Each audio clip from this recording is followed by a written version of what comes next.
नमस्ते।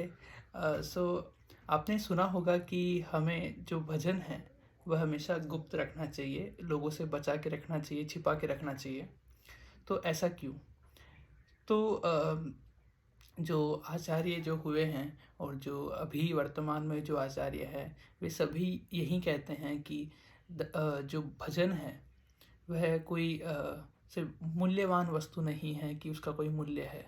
वह तो अमूल्य वस्तु है, अर्थात वो ऐसा धन है जिसका कोई मूल्य नहीं है। तो उसे हमेशा छिपा कर ही रखना चाहिए, क्योंकि अगर हम बता देते हैं लोगों को तो उससे वजन नष्ट हो जाता है।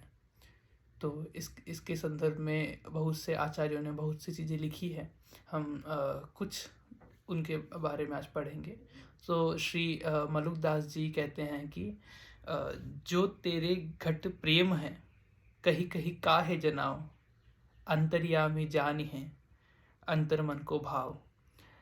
अगर आपकी हृदय में प्रेम है, अगर प्रभु से भक्ति है, तो उसे लोगों को बताना नहीं चाहिए, लोगों के सामने उसको उजागर नहीं करना चाहिए, जितना हो सके उसको गुप्त रखना चाहिए। अ, ऐसे ही जो मीराबाई है, वे कहती हैं कि पायो जी मैंने राम रतन धन पायो।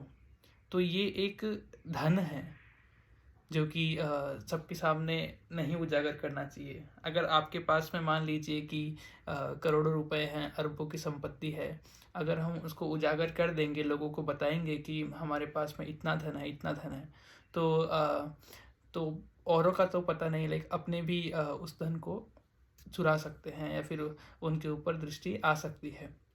तो इसीलिए जिस प्रकार हम किसी मूल्यवान वस्तु को एक गुप्त रखते हैं, वैसे ही भजन को भी हमेशा गुप्त रखना चाहिए।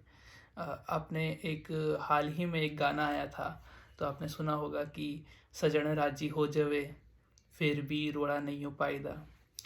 तो उससे भी हम जो है एक संदर्भ ले सकते हैं कि अगर आपका जो सजन है वह राजी हो गया है, मतलब अगर आपका जो आपको प्रभु से में भक्ति हो गई है, तो उसका रोड़ा नहीं करना चाहिए, उसको उजागर नहीं करना चाहिए, क्योंकि रोले से क्या होती है, हानि हो जाती है।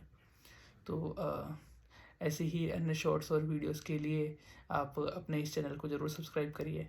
Thank you.